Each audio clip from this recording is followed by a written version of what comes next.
உலகமெங்கும் வெற்றி நடை போடுகிறது. பிரசாந்த் நடிக்கும் அந்தகன், இயக்கம் தியாகராஜன்.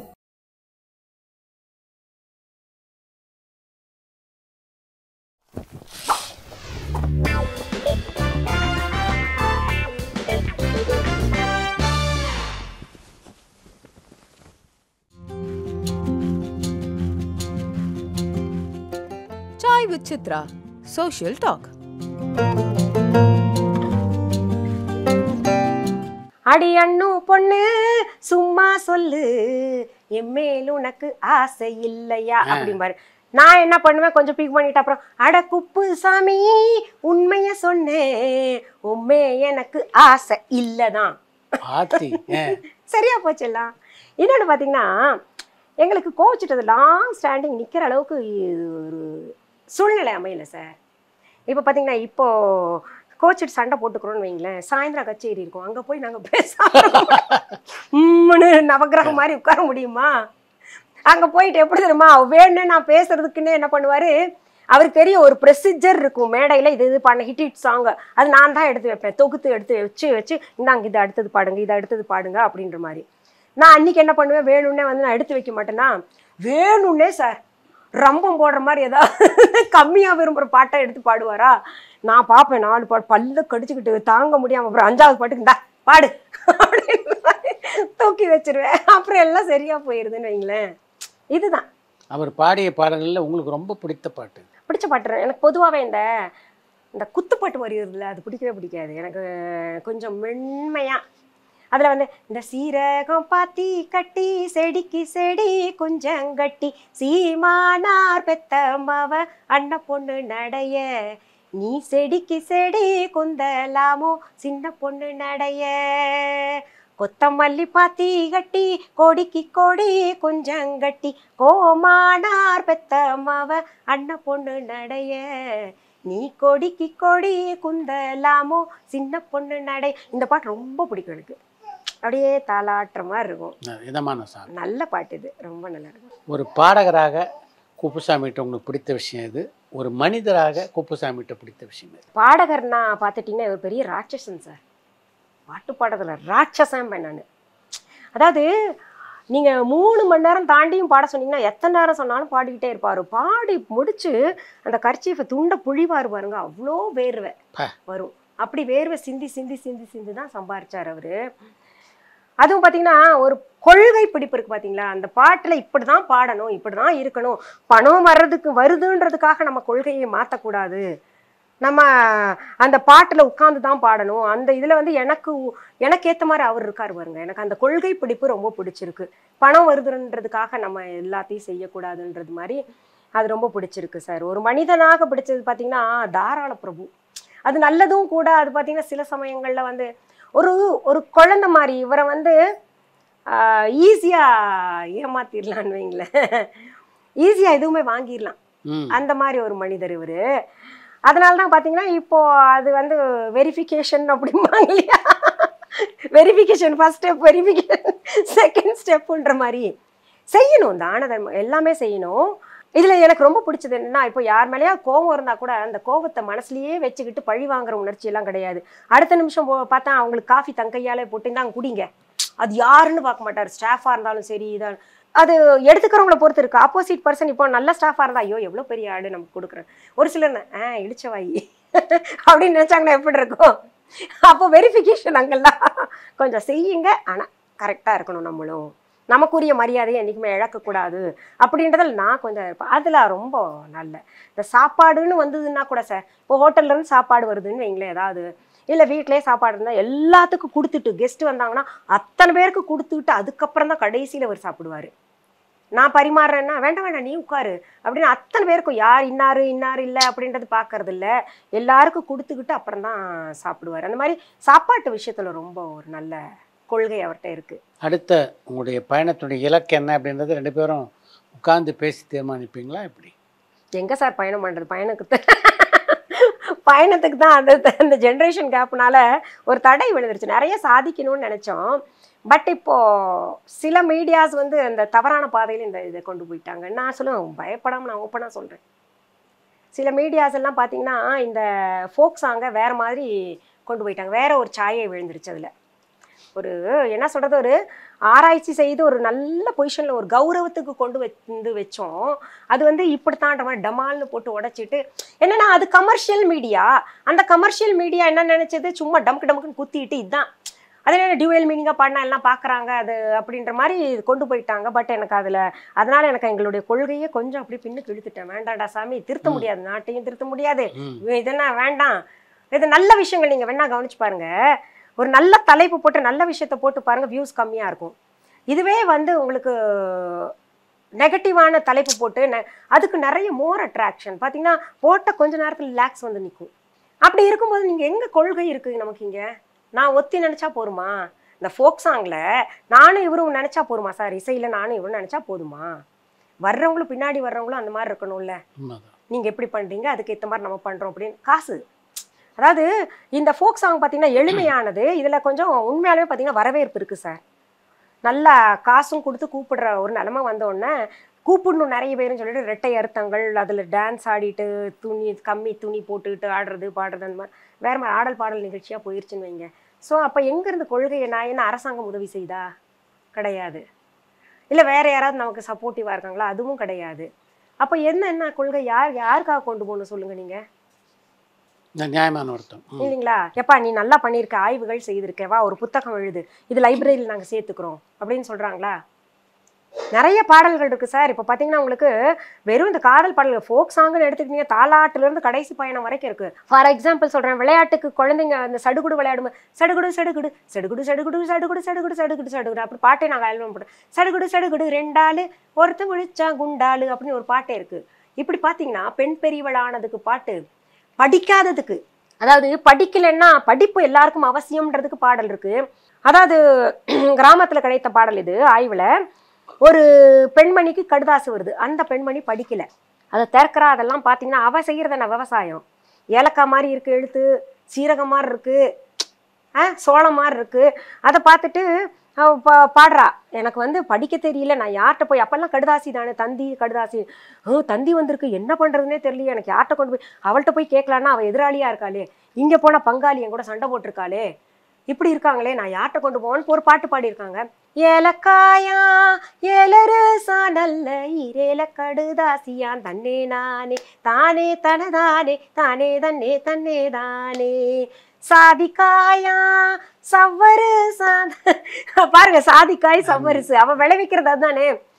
நல்ல சதுர கடுதாசியான் தன்னே நானே தானே தனதானே தானே தன்னே தன்னே நானே பாடறியே படிப்பறியே நான் தான் பள்ளிக்கூடம் தான் அறியேன் தன்னே நானே தானே தனதானே தானே தன்னே தன்னே நானே ஏடறியே எழுத்தறியே நான் தான் எழுத நல்லா தன்னே தானே தானே தனதானே தன்னே தானே தன்னே நானே படிக்க நல்லா தெரிஞ்சிருந்தா நான் தான் பங்காளியை தேடுறேன் தன்னே தானே தானே தனதானே தானே தன்னே தன்னே நானே எழுத நல்லா தெரிஞ்சிருந்தா நான் தான் எதிராளியை தேடுறேன் தன்னே நானே தானே தனதானே தானே தன்னே தன்னே நானே. இது அப்பட்டமா நமக்கு தெரியுது, படிக்கணும், படிக்கலைன்னா இப்படிதான் அப்படின்னு. இந்த மாதிரி பாடல்கள் தான் ஒவ்வொன்றும் இருக்கு. காதல் பாடல்கள் என்ன லவ் பண்ணும்போது தான் அவர் எழுதுனது நிறையா.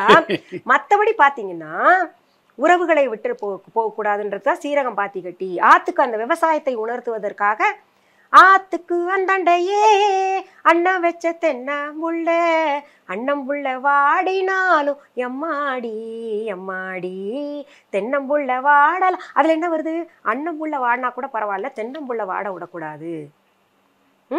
அப்போ என்ன வருது, அது விவசாயத்தை வலியுறுத்துது அந்த பாடல். இப்படி ஒவ்வொன்றும் பார்த்தீங்கன்னா ரிசர்ச் மூலமாக வரதட்சணை கொடுமை பாடல்கள் எல்லாமே இருக்கு சார். இதை நாங்க பண்ணி என்ன பிரயோஜனம் சொல்லுங்க? எங்களுக்கு தெரியும், நாங்க பாடுறோம். ஒன்னா அரசாங்கம் கச்சேரியை கூப்பிட்டு வந்து அப்போ கூட்டம் நிறையா வரும், பாட வைங்க, 4 பேர் காதலியாவது ஒழுகட்டும். இல்லை அரசாங்கம் பண்ணலாம், இந்த மாதிரி எதனா புத்தகமாக வந்து லைப்ரரியில் போடலாம். அப்படி இதெல்லாம் பார்த்தீங்கன்னா இப்போ அருமை தெரியாது, இன்னும் ஒரு 20 வருஷம் கழிச்சு போட்டும். எங்கள் பாட்டத்து யார் காதலியாக விழுந்துச்சுன்னா, ஓ இப்படி வாழ்ந்தாங்களா மக்கள், இப்படி வாழ்க்கை முறை இருந்ததா, இப்படி உணவு முறை இருந்ததான்னு தெரிஞ்சுப்பாங்க சார். அப்படிதான் ஒவ்வொரு பாட்டும் இருக்குது. என்ன சாப்பிடணும், கோதுமையை சாப்பிடணும் இல்லை திணை மாவை சாப்பிடணும், எல்லாத்துக்குமே பாடலாக இருக்கு. அப்போ தேடும் பொழுது விவசாயத்தின் அருமை எப்படி இருந்தது, உணவு எப்படி இருந்தது, மொழி எப்படி இருந்தது, மனிதனுடைய உணர்வு எப்படி இருந்தது, உடை எப்படி இருந்தது, இது எல்லாமே அதில் கிடைக்கும். பக்தி எப்படி இருந்தது எல்லாமே எங்களுடைய பாடல்களில் கிடைக்கும். ஏன்னா முதல்ல பார்த்தீங்கன்னா இந்த ஃபோக் மியூசிக்கில் இப்போ நாட்டுப்புற பாடல்கள் நாங்கள் சொல்கிறது இல்லை, லோக்கீத்துன்னு தான் சொல்கிறது. ஏன்னா நீங்கள் ஃபோக் அப்படின்னாலே மக்கள் இல்லைங்களா, வெஸ்டர்னில் ஃபோக்ஸ் வேகன் அப்படின்னா மக்கள் வாகனம் அப்படின்னு. அப்புறம் ஹிந்தியில் எடுத்துக்கிட்டிங்கன்னா லோக்கீத் அப்படின்றாங்க, லோகுன்னா மக்கள். அப்போ மக்கள் அங்கே வரும்போது இங்கே மட்டும் ஏன் நாட்டுப்புற பாடல்கள், நாட்டுக்கு புறம்பா என்னமோ கிராமம் இருக்கிற மாதிரி அப்படின்ற மாதிரி ஒரு கொஞ்சம் அண்டர் எஸ்டிமேட் பண்ணுற மாதிரி இருக்குது அப்படின்னு நான் இவர்கிட்ட சொன்னேன். இங்கே பாருங்க, அங்கே லோகுன்னு வருது, அங்கே மக்கள்னு வருது, நீங்கள் இந்த நாட்டுப்புற பாடல்கள்லாம் தூக்குங்க, மக்கள் இசை பாடல்கள்னு வையுங்க அப்படின்னு அந்த மாதிரி மாற்றிட்டோம் நாங்கள். அப்போ எல்லாமே இதில் இருக்கும்போது ஏன் யாருமே ஒரு ஆர்வத்தை அதை செய்யணும், எடுத்து செய்யணும். இப்போது இது பெருமளவில் கொண்டு போகணும்னு அந்தளவு ஃபினான்ஸ் என்கிட்ட கிடையாது சார். ஒரு பெரிய அளவில் கொண்டு வரணும் அப்படின்றதுக்கெல்லாம் அந்த அளவுக்கு என்கிட்ட கிடையாது. அப்படியே கொண்டு போகணுன்னா அவங்களுக்கும் ஆர்வம் இருக்கணும்ல. அது அப்படியே ட்ராக் அதோடைய சாயையே மாற்றிட்டாங்கல்ல, அதோடைய உருவத்தை, ஃபோக்குடைய மக்களிசை பாடல்களோட உருவத்தையே மாற்றிட்டாங்கல்ல. அது ஒரு சம்பாதிக்கிறது அப்படின்ற மாதிரி தானே போய்கிட்டு இருக்கு இப்போது. இப்போ லேக்ஸ் அண்ட் லேக்ஸ் அதெல்லாம் அந்த காலத்தில் 5000 நாங்கள் ஆரம்பித்தோம். சரி, அந்த காலகட்டத்தில் நாங்கள் ஆரம்பித்தோம். ஓகே, அப்போ இந்த துறைக்கு வந்தது முதல்ல பார்த்தீங்கன்னா இவர் தான் senior. He is the senior most person. Vijayalakshmi அம்மா, நவநீத கிருஷ்ணன் அவங்கெல்லாம் பார்த்தீங்கன்னா நல்லா பண்ணாங்க, ரொம்ப நல்லா அவங்க அதற்கு பிறகு தான் வந்திருக்காங்க. ஆனால் அவங்க வயசு காரணமாக நிறைய பேர் என்ன நினைக்கிறாங்கன்னா அவங்க தான் ஃபஸ்ட்டு வந்தாங்க இந்த ஃபீல்டுக்கு. கிடையாது, இவர் தான். இப்போ அவங்களே அவங்க வாயால் சொல்லியிருக்காங்க, ஒரு மேடையிலேயே சொல்லியிருக்காங்க. அப்படியெல்லாம் நிறைய இருக்குது சார், பண்ணணும்னா நிறையா பண்ணலாம். பட் என்னத்த சொல்கிறது, நம்ம இந்த மக்கள் இசை பாடலில் மக்கள்கிட்ட கொண்டு போய் சேர்க்கறதுக்கு அரசாங்கம் எந்த வகையில் உங்களுக்கு உதவி செய்யணும்னு நினைக்கிறீங்க நீங்கள்? ஒன்றும் இல்லை சார், இப்போ அரசாங்கம் நிகழ்ச்சிகள் எத்தனையோ கலை நிகழ்ச்சிகள் நடத்துகிறாங்களா, அதுலேயே கிடையாது எங்களுக்கு இடம். அதுக்கு என்னன்றீங்க நீங்கள்? இப்போ சங்கமம் போன்ற நிகழ்ச்சிகள் எல்லாம் இருக்குல்ல, அதில் நினச்சா நான் ஓப்பனாகவே சொல்கிறேன் உங்களுக்கு, அதில் கொடுக்கலாம் தானே. அங்கே எல்லா கலைஞர்கள் நிறைய போகிறவங்க வர்றவங்கலாம் வந்து உட்கார்றாங்கல்ல, ஏன் கொடுக்கல? ஒரே ஒரு வருஷம் கொடுத்தீங்க, அதுக்கப்புறம் கொடுக்கல. எதனால் அந்த வாய்ப்பு தரப்படலைன்னு நினைக்கிறேன். தெரியல சார். அதாவது தொகை பேசக்கூடாது சார், நம்ம வாசிக்கிறவங்களுக்காவது வேணும்ல, எங்களுக்கு இல்லைன்னாலும் கேட்கக்கூடாது. கொடுத்தா வாங்கிக்கணும், கொடுக்காம இருந்தால் விட்டுறணும். நான் அந்த அளவுக்கு பணக்காரி இல்லை, நான் கஷ்டப்பட்டு தான் சம்பாரிச்சிருக்கேன். அதாவது என் கை காசு போட்டு பண்ணுற அளவுக்கு I am not that much. இது அந்த மாதிரி அவசியமும் இல்லைன்னு. கலைஞர்கள் எப்போவுமே மதிக்கப்படணும். அந்த காலகட்டத்தில் எப்படி மதிச்சாங்க, கலைஞர்களை வீடு தேடி போயிட்டு வெத்தலை பாக்கு தாம்பாளம் எல்லாம் வச்சு தான் செஞ்சாங்க இல்லைங்களா. இது நான் சொல்கிறதுனால நிறைய எனக்கு எதிர்ப்பு இருக்கும்னு வச்சுக்கோங்களேன். நான் எதிர்க்கிறாங்கன்றதுக்காக நான் என்னோட போல்ட்னஸ் விட முடியாது, நான் இப்படித்தான். அதனால ஏன் செய்கிற நிகழ்ச்சியிலையும் நீங்கள் கொடுக்கல, அதுலேயும் இப்போ சினிமா நுழைஞ்சிருச்சுல்ல இல்லைங்களா. எங்களுக்கு கொடுக்காதீங்க, சரி, நல்ல மக்கள் இசை கலைஞர்களை கூப்பிட்டு நீங்கள் பாட வைங்க, அதில் தரம் இருக்கணும்.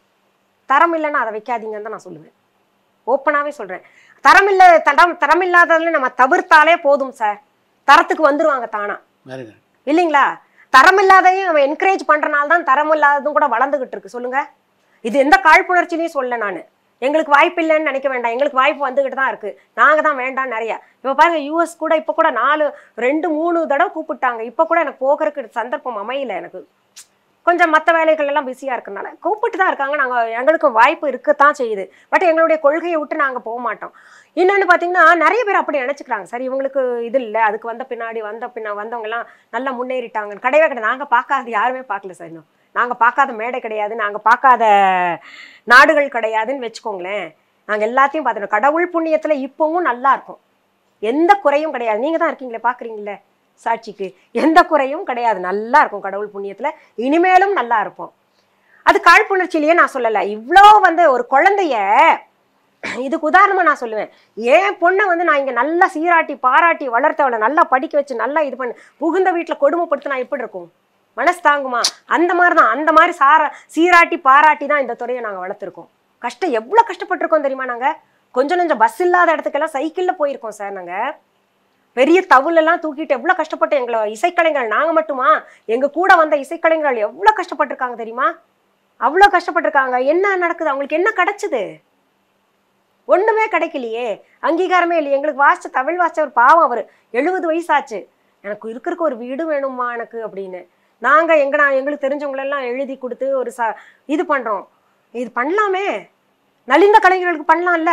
கொரோனா காலகட்டத்தில் வாழ்வாதாரம் இல்லாமல் எவ்வளோ பேர் கஷ்டப்பட்டாங்க தெரியுமா? என்ன நடந்துச்சு அவங்களுக்கு சொல்லுங்க. நீங்க ஆட்டோ ஓட்ட போனாங்க, வண்டியில பழம் விற்க போனாங்க, எத்தனை பேர் தெரியுங்களா வாசிச்சுட்டு இருக்கிறவங்க. இது வந்து நான் யாரையும் குறை சொல்லலை, அது இயற்கை வந்துச்சு. பட் என்ன சொல்றேன் நான், இந்த மாதிரி உண்மையான கலைஞர்களுக்கு செய்யணும். நலிந்த கலைஞர்களுக்கு எங்களுக்கு செய்யாதீங்க நீங்க. நான் எங்க விட்டிங்கனாலும் பொழைச்சிப்பேன். ஏன்னா எனக்கு அவ்வளோ இது திறமை இருக்கு. நான் சொல்றேன்னு கர்வமா நினைக்க வேண்டாம். என்கிட்ட என்ன திறமை இருக்குன்னு இது என் பக்கத்துல உட்காந்துருக்காங்க, அவங்க எல்லாருக்குமே தெரியும். கண்ணு பார்த்தா கை வேலை செய்யறது எனக்கு இல்லைன்னா கூட கிரியேட்டிவ் எப்படி என்னென்ன இந்த துறையில் என்னென்ன கிரியேட் பண்ணால் எப்படி பிழைக்கணும்னு எனக்கு தெரியும் சார். எங்கே விட்டிங்கனாலும் நாங்கள் பிழைச்சிப்போன்னு வைங்க. பட் எத்தனை பேர் கஷ்டப்பட்டுட்டு இருக்காங்க இல்லைங்களா? நாங்கள் வந்தால் நாங்கள் மட்டுமா பிரபலம் ஆகிறோம், எங்களுக்கு மட்டும்தான் 2 காசு கிடைக்குதா? எங்களை சுற்றி பார்த்தீங்கன்னா 15 பேர் வர்றாங்க. நலிந்த கலைஞர்களை தான் கூப்பிட்டு வரோம். தமிழ் வாசிக்கிறவர் இன்னும் பார்த்தீங்கன்னா ஒரு கிராமத்தில் தான் இருக்கார். அவரை கூப்பிட்டு தான் வாசிப்போம். ஏன்னா அவர் எங்கே போவாருங்க? நான் கூப்பிடலன்னு எங்கே போவார்? இங்கே எத்தனையோ கலைஞர்கள் இருக்காங்க, எங்கே போவார் சொல்லுங்க நீங்கள்? எங்களை நம்பி வந்தவர், அவரை இன்னும் விடலை. நாங்கள் அவரை தான் கூப்பிடுவோம். நாங்கள் அப்படி இருக்கு. அந்த நலிந்த கலைஞர்களுக்கும் கிடைக்குது இல்லை 2 காசு. அதை யோசிக்க வேண்டாமா? என்னமோ அனிதா புஷ்பவன குப்புசாமி கூப்பிட்டு வச்சுட்டோம்னா அவர் பணக்காரர் ஆயிடுவார், ஒரு கச்சேரி கொடுக்கறதுனால அவர் எங்கேயாவது பங்களா கட்டிடுவாருன்னு நினச்சிக்கிட்டு இருக்காங்க. கிடையவே கிடையாதுங்க. நாங்கள் இங்கிருந்து வந்தோம். அந்த நினைப்பெல்லாம் யாருக்குமே இல்லை. நாங்கெல்லாம் வெறும் ஒரு 2 தலகாணி ஒரு பாயிலிருந்து வளர்ந்தவங்க. எல்லாம் இருந்தும் என் அம்மா வீட்டில இருந்து நிறைய எல்லாமே கொடுக்கறதுக்கு இருந்தும், என் வீட்டுக்காரும் சாதாரண குடும்பம் இல்லை, அவருக்கும் விவசாயம் எல்லாம் நிறையாவே இருக்கு. என்ன மாத்தி பண்ணிக்கிட்டோன்றதுக்காக ஒரு கொள்கையோட வாங்காம நம்ம ஜெயிச்சு அதுலதான் சார் எப்படி ஜெயிச்சோன்றது தெரியும். அடிப்படையில் யாராவது ஏதாவது கொடுத்துட்டாங்கன்னா 0ல இருந்து வந்தாதான் நம்ம எப்படி ஜெயிச்சோன்றது தெரியும். வாங்கிட்டு ஒரு 100 ரூபா கூட யார்ட்டையாவது வாங்கிட்டோன்னு வைங்களா, அந்த 100 ரூபா கொண்டு தான் பொழைச்சான்ற பேர் வரும். 0ல இருந்து வரணும். யார்ட்டையுமே ஒண்ணு வாங்கல, நாங்க தான் வந்தோம், நாங்க தான் கஷ்டப்பட்டோம் அப்படின்னு கர்வமா சொல்லிக்கணும். இது பாக்குறவங்க நிறைய பேர் இப்பெல்லாம் கல்விகளை உருட்டுறாங்க. அது ரொம்ப புது ஒரு வாக்கியம் சார். உருட்டுறாங்க, பெருசா பேசிக்கிறாங்க அப்படின்னு சொல்லிக்கோங்க. முதல்லாம் ரொம்ப கஷ்டப்படும் மனுஷனுக்கு. கமெண்ட்ஸ் பார்த்தா ஐயா என்ன இப்படியெல்லாம் பேசுறாங்களே, இப்படியெல்லாம் நெகட்டிவ் கமெண்ட்ஸ் போடுறாங்க. இப்பெல்லாம் பார்த்தீங்கன்னா நெகட்டிவ் கமெண்ட்ஸ் நீ போடுறேன்னா என்கிட்ட என்னமோ இருக்கு, உன்கிட்ட இல்லாதது என்கிட்ட இருக்கிற காரணத்தினால தான் நீ அப்படி போடுற அப்படின்ற மாதிரி நான் நினைச்சுக்கிறேன். அந்த முதிர்ச்சி இப்பதான் வந்திருக்கு, அந்த பக்குவம் எனக்கு இப்பதான் வந்திருக்கு. உங்களை மாதிரி இந்த மக்கள் இசையை மக்கள்கிட்ட கொண்டு போய் சேர்க்கிறவர் யார் யார் வந்து சிறப்பாக செயல்படுறாங்கன்னு நினைக்கிறீங்க? யாருமே இல்லை. இல்லை இல்லை, மக்கள் இசை பாட்டுன்னா சார் நான் தான் உங்களுக்கு சொல்லிடுறேன், பிறப்பு முதல் கடைசி பயணம் வரைக்கும் இருக்கு. ஒவ்வொரு காலகட்டத்துக்கும் என்ன இருக்கு சொல்லுங்க. நீங்க யாரா நீங்க சார் நீங்க சொல்லுங்களேன் சார். நான் வேண்டாம். இல்லை, என்ன இந்த துறையில மிகச்சரியா அடையாளம் காட்டுங்க சார். நீங்க அந்த துறையிலேயே இருக்கிறீங்க, அதனால நீங்க யாராவது இருந்தா சொல்லுங்க சார். அதாவது அந்த வாழ்க்கைக்கு தேவையான விஷயங்களை பாடக்கூடியவர்கள் யாரும் இல்லை. பாடுறாங்க, சும்மா ஆடல் பாடல் நிகழ்ச்சி, அது ஒரு ரெக்கார்ட் டான்ஸ் மாதிரி போய்கிட்டு இருக்குன்னு வச்சுக்கோங்களேன். பட் என்னன்னா ஒரு ஆராய்ச்சி பூர்வமாகவோ ஒரு நல்ல மக்களிசை பாட்டுனா ஒரு நல்ல அபிப்பிராயம் உள்ள இது கச்சேரி யாருமே செய்யல. இந்த திரையுலகில் யாரோடலாம் உங்களுக்கு நல்ல பழக்கம் இருக்கு? திரையுலகில் இந்த திரைக்கு பின்னாடி பார்த்தீங்கன்னா ஏதாவது தேவைன்னா அடிக்கடி யாருமே நானும் தொந்தர மாட்டோம். ஏன்னா எல்லாருமே பிஸியானவங்க. நானே பார்த்தீங்கன்னா ஒரு குறிப்பிட்ட கால்ஸுக்கு அப்புறம் வந்ததுன்னா ஐயோ ரொம்ப டிஸ்டர்பன்ஸாக இருக்குது அப்படின்னு சைலண்ட்டில் போட்டுருவோம் நம்ம. ஏன்னா வேலை எல்லாருக்குமே அப்படி இருக்குது சார். அப்படி போடணும்னு கிடையாது, எல்லாருக்குமே அப்படி இருக்குது. எல்லாருமே பிஸியாக இருக்கிறவங்க இல்லையா? அப்படி பேசுறது பார்த்தீங்கன்னா சீதாம்மா பேசுவாங்க. இந்த மாடி தோட்டத்து விஷயமா 2-3 தடவை பேசியிருக்கோம் நாங்கள். குஷ்பு மேடமும் மாடி தோட்டம் விஷயமா, அது தாண்டி இந்த அரசியல் நேரத்தில் தான் ஐயோ இது பெரிய இதாச்சே எப்படி நீங்கள் தாங்குவீங்கன்னு கேட்டிருக்காங்க என்கிட்ட. ஆரம்பத்தில் கேட்டாங்க, அரசியல்ன்றது சாதாரண ஃபீல்டு இல்லை அனிதா, எப்படி நீங்கள் இதை ஃபேஸ் பண்ண போகிறீங்க அப்படின்னு. பண்ணி தான் நீங்கள் ஃபேஸ் பண்ணுறீங்களே, அப்படி பண்ணி தான் ஆகும். அம்மா இல்லையா, இந்திரா காந்தி அம்மா இல்லையா, அந்த மாதிரி நமக்கு என்ன வருதோ அது ஃபேஸ் பண்ணி தான் ஆகணும் அப்படின்ற மாதிரி. இப்போ பார்த்தீங்கன்னா நான் எவ்வளோக்கு எவ்வளோ வந்து ரொம்ப மிரட்சியாக இந்த சென்னைக்கு வந்தேன்னா அவ்வளோக்கு அவ்வளோ பயங்கர போல்ட்னஸ் எனக்கு வந்துருச்சு. ஏன்னா அது சூழ்நிலை கற்றுக் கொடுத்துருச்சு. நிறைய விஷயங்களை குழந்தைங்க வளர நிறைய இடத்துல பேச வேண்டியது இருக்குது நமக்கு. அப்புறம் அந்த சூழ்நிலை காரணமாக நிறைய பேச வேண்டியது இருக்குது. ஒரு காலகட்டத்தில் இவர் பார்த்தீங்கன்னா ஒரு சில விஷயங்களுக்கு இவர் பேசாமல் பயப்படுவார், இல்லாட்டி ஹெசிடேட் பண்ணுவார். அந்த இடத்துல நான் தான் பேசுவேன் சார். இல்லைங்க இப்படித்தான் ஸ்ட்ரெயிட்டாகவே சொல்லிடுறது. எது இருந்தாலும் இந்த மழுப்புற சமாச்சாரம்லாம் இல்லை இது இப்படி தாங்க இவ்வளோதான் இப்படி தான் பண்ணணும் அப்படி ஸ்ட்ரெயிட்டாக சொல்லிடுறது. மனம் நோகாமல் சொல்லுவேன் நான். சத்தம் போட்டோ வேற ஏதாவது நோகிற மாதிரிலாம் சொல்ல வேண்டாம். இல்லைங்க இது இப்படி தான் ஆகுங்க, இது இப்படி தான் எங்களால் பண்ண முடியும் அப்படிலாம் தப்பாக நினச்சிக்காதீங்க, நான் ஸ்ட்ரெயிட்டாக சொல்லிடுறேன். என் வீட்டுக்காரர் நீங்கள் பேசாதீங்கன்ட்டுருவேன் நான். நீங்கள் பேசாதீங்க நான் பார்த்துக்கிறேன். அதான் சொல்கிறேன் இல்லை, verification. First step verification, second step verification. இப்போ அதுக்கு உதாரணம் நான் சொல்லுவேன் சார். யாரையாவது வந்து திட்டுறோன்னு வைங்களேன், அப்படின்னு திட்டுறதுக்கும் அப்படின்னு திட்டுறதுக்கு வித்தியாசம். ஒரே சொல் சார். நான் உதாரணத்துக்கு நான் சொல்லி காமிக்கிறேன் உங்களுக்கு.